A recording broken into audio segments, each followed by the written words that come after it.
Ada lirik lagu mengatakan, hidup ini adalah kesempatan. Untuk itu, anak-anakku, gunakanlah kesempatan ini untuk meraih prestasimu. Gunakanlah kesempatan ini untuk menggunakan hal-hal yang baik. Karena kesuksesan itu tidak datang sendirinya, tetapi sudah ada di depan mata. Raihlah, maka kamu akan bisa. Untuk itu, anak-anakku semua tetap semangat untuk mengikuti pembelajaran ini. Salam sehat dan salam disiplin. Materi yang akan kita bahas pada pertemuan kali ini yaitu kebahasaan debat. Adapun tujuan pembelajaran kita yaitu siswa diharapkan mampu menguasai kaidah kebahasaan dari berbagai hal seperti kata kerja material, kata ganti orang, konjungsi, dan kalimat definisi dengan penuh semangat dan percaya diri. Kaidah kebahasaan debat ada 4. Yang pertama, kata kerja mental. Yang kedua, kata ganti orang. Dan yang ketiga, konjungsi. Yang terakhir adalah kalimat definisi. Nah, kita akan membahas satu persatu. Yang pertama, penggunaan kata kerja mental. Sebagai teks yang bersifat argumentatif atau argumentasi, teks debat banyak menggunakan kalimat opini. Sementara itu, kalimat opini pada umumnya ditandai oleh kata kerja mental, antara lain seperti mengetahui, mengerti, memahami, mengira, menduga, menginginkan, setuju. Contoh kata kerja mental yaitu yang pertama, Anda mengetahui Jepang dan Korea adalah negara yang kuat. Mengetahui adalah salah satu contoh kata kerja mental. 2. Jadi akan lebih mudah untuk memahami satu sama lain. 3. Mereka percaya bahwa mereka dapat menembus pasar internasional dengan menggunakan kemampuan penghasilan alami. Jadi dari contoh di atas, mengetahui, memahami, percaya adalah salah satu contoh kata kerja mental. Yang kedua, penggunaan kata ganti orang. Teks debat termasuk ke dalam jenis teks yang melibatkan dua pihak yang berinteraksi secara langsung. Oleh karena itu, teks tersebut banyak menggunakan kata ganti orang pertama dan orang kedua. Kata-kata yang dimaksud seperti kami, saya, Anda, saudara, kita. Nah, berikut ini contoh dengan menggunakan kata ganti orang. Yang pertama, saya sangat tidak setuju dengan pendapat bahasa Inggris sebagai bahasa atau alat komunikasi yang penting di Indonesia. Contoh yang kedua, saya tetap tidak setuju jika bahasa Inggris menjadi alat yang penting di era globalisasi.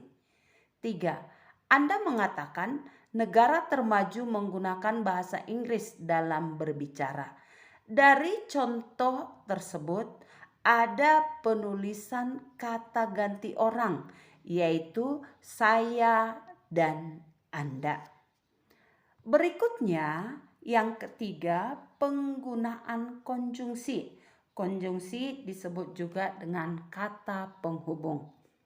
Dalam mempertahankan argumen-argumennya, pihak saya atau Anda sering menggunakan sejumlah alasan ataupun pernyataan-pernyataan yang menyatakan hubungan kausalitas yang bersifat meyakinkan atau menyimpulkan. Pernyataan-pernyataan itu ditandai oleh konjungsi sebab, akibat. Dengan demikian, jadi dan sejenisnya. Berikut ini contoh kalimat dengan penggunaan konjungsi. Contoh yang pertama, kita akan dipandang sebagai orang yang cerdas karena memiliki kemampuan yang sama dengan orang asing. 2. Jadi, saya tetap tidak setuju jika bahasa Inggris menjadi alat yang penting di era globalisasi. 3. Akibatnya, rasa nasionalisme mereka luntur karena kebiasaan tersebut. Berkaitan dengan kepentingan untuk menguatkan suatu pendapat. Teks debat banyak pula menggunakan konjungsi penerangan bahwa. Kata tersebut berfungsi memperjelas pernyataan sebelumnya yang sangat diperlukan di dalam kegiatan menyatakan argumen. Dalam contoh di atas, tulisan yang bercetak tebal atau yang dihitamkan itulah salah satu contoh penggunaan konjungsi. Nah, yang terakhir yaitu penggunaan kalimat definisi. Teks debat juga sering kali menjelaskan suatu konsep, terutama pada bagian-bagian awal. Oleh karena itu, sangat wajar apabila di dalam teks tersebut banyak dijumpai kalimat-kalimat definisi yang ditandai penggunaan kopula adalah, merupakan, yaitu, dan sejenisnya. Nah, berikut ini contoh kalimat dengan menggunakan kalimat definisi.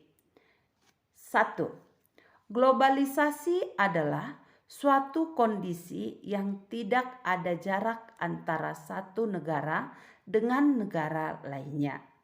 2. Kita adalah bagian dari dunia. 3. Anda mengetahui Jepang dan Korea adalah negara yang kuat. 4. Tiongkok adalah negara yang sukses di bidang perdagangan. 5. Padahal bahasa tersebut adalah bahasa nasional mereka sendiri. Nah, dari contoh berikut ini ada tulisan yang dihitamkan. Nah, yang dihitamkan tersebut merupakan kalimat-kalimat definisi. Nah, anak-anak ibu, dari penjelasan yang sudah ibu sampaikan, kamu pasti sudah mengerti kaidah kebahasaan yang terdapat di dalam teks debat. Ada 4, yaitu kata kerja mental, kata ganti orang, konjungsi, dan kalimat definisi. Nah, anak-anak ibu, untuk lebih memahami kaidah kebahasaan debat, silahkan kamu kerjakan tugas yang sudah ibu buat di Google Classroom. Selamat bekerja dan dikumpul tepat waktu. Salam sehat dan salam